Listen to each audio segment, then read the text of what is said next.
세상을 바꾼 기술의 아이콘 빌 게이츠. 그를 떠올리면 무엇이 가장 먼저 생각나시나요? 아마 대부분 마이크로소프트, 윈도우, 미래를 바꾸는 그런 첨단 기술 이런 것들일 겁니다. 그런데 그의 자선 재단이 운영하는 그 수십조 원 규모의 투자 포트폴리오를 들여다보면요. 정말 의외의 그림이 펼쳐집니다. 정말 그렇죠. 빌 앤 멜린다 게이츠 재단이니까 당연히 포트폴리오도 인공지능, 바이오테크, 차세대 에너지 같은 그런 미래 기술주로 가득 차 있을 거라 이렇게 생각하기 쉽잖아요. 네, 저도 당연히 그럴 줄 알았어요. 그런데 실제로는 거의 정반대 방향을 가리키고 있거든요. 아주 깊고 또 끈질기게 가치주에 집중하고 있습니다. 바로 그 점입니다. 포트폴리오의 거의 60%가 단 3개의 기업에 집중되어 있는데 이 회사들이 하나같이 첨단 기술과는 거리가 먼 아주 전통적이고 어찌 보면 좀 지루한 사업들이라는 거죠. 오늘은 이 의외의 선택 뒤에 숨겨진 투자 철학, 세상을 바꾸는 기술 천재가 왜 세상이 바뀌어도 흔들리지 않을 사업에 돈을 묻어두고 있는지 그 이유를 한번 집중적으로 파헤쳐 보겠습니다. 오늘 살펴볼 세 기업이 철도, 그리고 폐기물 처리, 또 투자 회사입니다.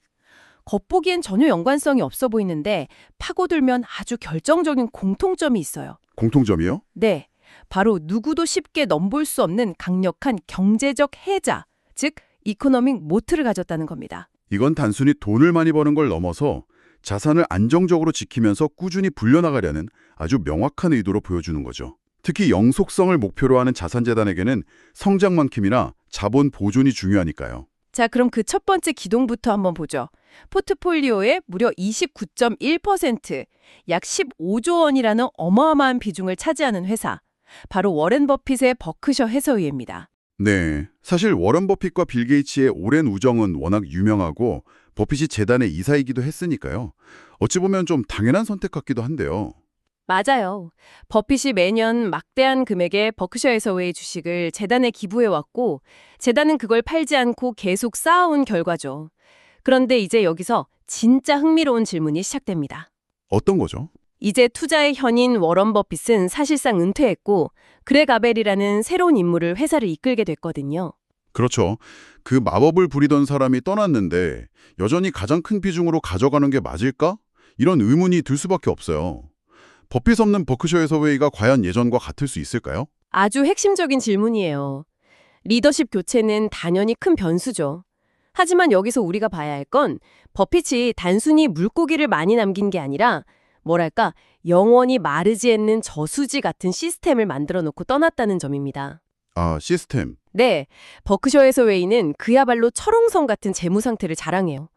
핵심 사업 중 하나인 보험업만 봐도 2025년 초에 캘리포니아 대응 산불 같은 엄청난 재해가 터져도 흔들리지 않을 정도의 기초 체력을 갖추고 있죠. 시스템을 만들었다는 말씀이 아주 흥미롭네요.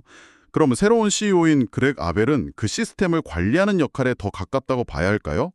버핏처럼 새로운 투자 기회를 찾아내는 사냥꾼 역할과는 좀 다른 건가요? 정확합니다. 그렉 아벨은 투자구루라기보다는 수십 개의 자회사를 직접 관리하면서 효율을 극대화해온 검증된 경영자에 가까운 인물이에요. 아, 경영자. 네.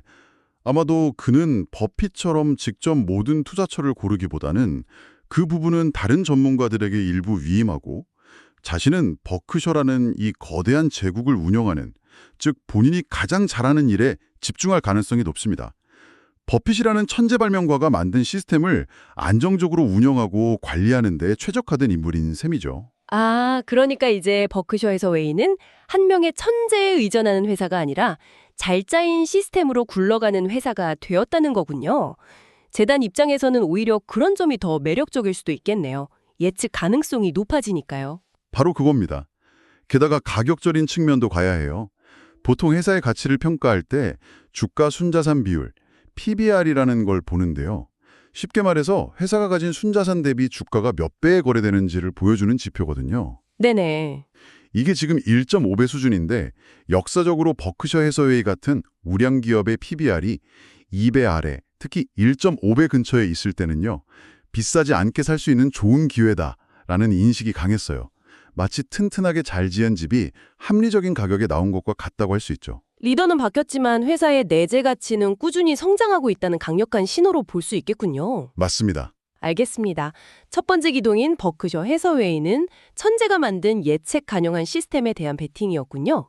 자, 그럼 두 번째로 가보죠. 16.7%를 차지하는 WM, 옛 이름은 웨이스트 매니지먼트입니다. 이름 그대로 폐기물 처리 회사인데 솔직히 좀 충격적이에요. 기술 혁신가의 포트폴리오에 쓰레기 수거 회사가 두 번째로 많다뇨. 그렇죠. 사람들이 투자 얘기할 때 쓰레기 회사에 흥분하는 경우는 잘 없죠.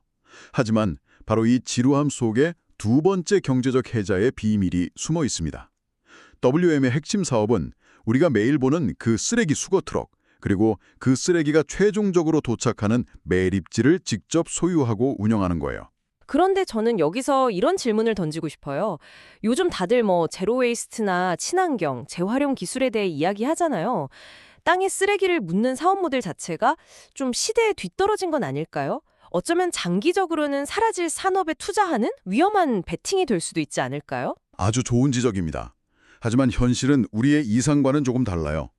WM은 미국 전역에 260개가 넘는 쓰레기 매립지를 소유하고 있는데 여기서 가장 중요한 사실이 있습니다.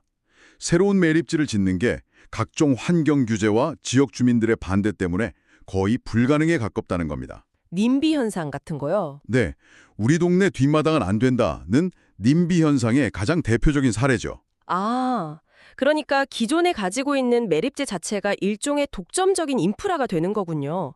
다른 회사가 이 사업에 뛰어들고 싶어도 가장 핵심적인 자산인 땅을 확보할 수가 없으니까요. 바로 그겁니다.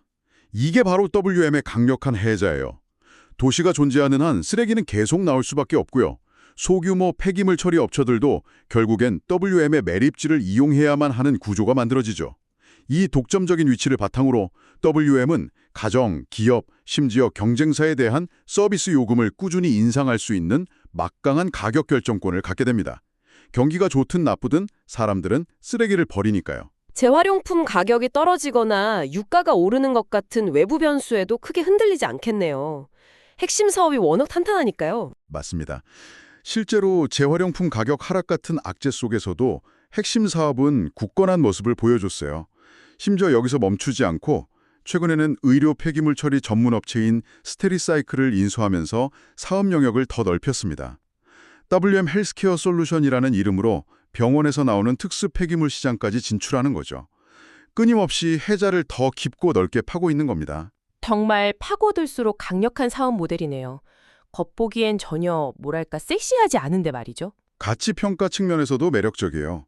기업 가치를 평가하는 또 다른 지표로 EV/BTA라는 게 있는데 좀 복잡하게 들리지만 쉽게 말해서 회사가 벌어들이는 현금 대비 기업의 전체 가치가 몇 배인가를 보는 거예요. 네. 이 수치가 낮을수록 저평가되었다고 보는데 WM은 업계 1위인데도 이 비율이 13 미만 수준입니다. 꾸준한 가격 인상과 전략적 인수를 통해 안정적으로 성장을 잠재력이 충분한데도 시장에서 비싸게 거래되고 있지는 않다는 뜻이죠. 좋습니다. 버크셔 해서웨이가 시스템의 해자, WM이 물리적 독점의 해자였다면 마지막 13.6%를 차지하는 세 번째 기업은 또 다른 종류의 해자를 보여줍니다. 바로 캐나디안 내셔널 철도입니다. 이건 역시 느리게 성장하는 지루한 사업의 대표 주자인데 여기서도 워런 버핏의 향기가 진하게 느껴지네요. 철도 사업은 그 자체가 거대한 진입독장벽이죠. 지금 새로운 회사가 나타나서 전국에 철로를 깔고 기차역을 짓는데 필요한 수천조 원의 자본을 감당하는 건 불가능하잖아요. 그렇죠. 그래서 오랜 세월 동안 수많은 회사들이 인수합병을 통해 사라지고 소수의 거대 기업만 살아남은 전형적인 과점 시장입니다. 그런데 캐나디안 내셔널 철도만의 특별한 강점은 그들이 가진 노선에 있다고요? 네, 바로 그들의 네트워크가 핵심 자산입니다.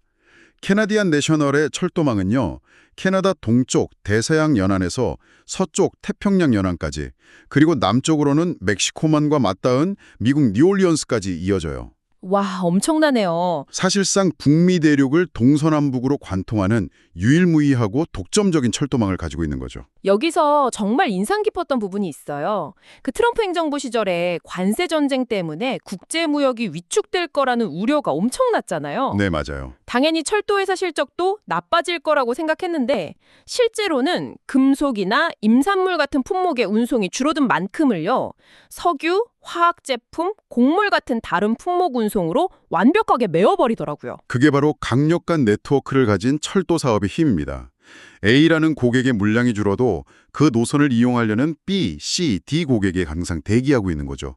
특정 산업의 부침에 따라 회사가 흔들리지 않는 엄청난 안정성을 제공해 줍니다.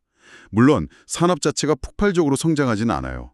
2020년부터 2024년까지 연평균 물동량 성장률은 고작 1%에 불과했으니까요. 성장률은 낮지만 망할 걱정도 없는 사업이다. 이런 뜻이군요. 현금이 계속 쌓이는 구조일 것 같은데요. 정확합니다. 이런 강력한 해자 덕분에 회사는 더 이상 새로운 철로를 까는데 막대한 돈을 쏟아부을 필요가 없어요. 기존 설비를 유지보수하는 비용을 효율적으로 통제하면서 막대한 잉여 현금 흐름, 즉 쓰고 남는 현금을 창출할 수 있죠. 실제로 2025년 첫 9개월간 잉여 현금 흐름이 14%나 증가했고 2026년에는 설비 투자가 줄면서 더 개선될 전망입니다. 돈을 벌어서 재투자하는 데 다 쓰는 게 아니라 주주들에게 돌려주거나 자사주를 사들이는 데 쓸 수 있는 현금이 차곡차곡 쌓이는 구조네요. 맞습니다. 가치 평가를 봐도 아까 위더메스에서 봤던 그 이비다 비율이 12 미만으로 동종업계의 다른 철도 회사들보다도 낮게 평가되어 있어요. 꾸준히 창출되는 현금으로 자사주를 매입하거나 배당을 늘리면서 장기적으로 주주 가치를 높일 수 있는 아주 교과서적인 가치주라고 할 수 있습니다. 자, 오늘 이야기를 정리해보죠. 버크셔 해서웨이, WM, 캐나디안 내셔널 철도. 이 세 기업의 공통점은 이제 명확해 보입니다. 화려하지는 않지만 누구도 쉽게 따라할 수 없는 강력한 경쟁 우위, 즉 경제적 해자를 바탕으로 꾸준히 현금을 만들어내는 기업들이라는 점이죠. 결국 빌 게이츠 재단의 포트폴리오는 세상을 바꿀 다음 기술이 무엇일지 예측하는 어려운 게임에 베팅하는 대신에요. 세상이 어떻게 바뀌던 흔들리지 않을 단단한 기반에 투자하고 있다는 걸 명확하게 보여줍니다. 그 안에 워런 버핏의 철학이 고스란히 담겨 있는 셈이죠. 이는 단순히 특정 기업에 대한 투자 전략을 넘어서 큰 부를 지키고 장기적으로 성장시키는 방법에 대한 중요한 교훈을 주는 것 같습니다. 우리 눈앞의 화려한 유행보다는 그 사업의 본질과 지속 가능성을 깊이 들여다봐야 한다는 것이죠. 맞습니다. 특히 재단의 목표는 영원히 존재하는 것이니까요. 10년, 20년 뒤가 아니라 100년 뒤에도 재단이 사회에 기여하기 위해서는 리스크가 큰 기술주보다는 이런 안정적인 자산이 포트폴리오의 중심을 잡아줘야 하는 거죠. 그래서 마지막으로 생각해 볼 거리를 하나 던져드리고 싶습니다. 기술 혁신의 최전선에 서 있던 인물의 재단이 이토록 전통적인 산업의 가치를 높게 평가한다는 사실은 우리에게 무엇을 시사할까요? 그리고 한 걸음 더 나아가 만약 당신이 몸담고 있는 분야나 관심 있는 산업에서 이런 경제적 해자, 즉 누구도 넘볼 수 없는 강력한 경쟁 우위는 무엇인지 한 번쯤 생각해 보시면 어떨까요? 그것이 압도적인 기술일 수도 있고 정부의 규제일 수도 있고 혹은 오늘 살펴본 철도망처럼 누구도 대체할 수 없는 거대한 네트워크일 수도 있을 겁니다. 어쩌면 가장 지루해 보이는 것 속에 가장 강력한 힘이 숨어 있을지도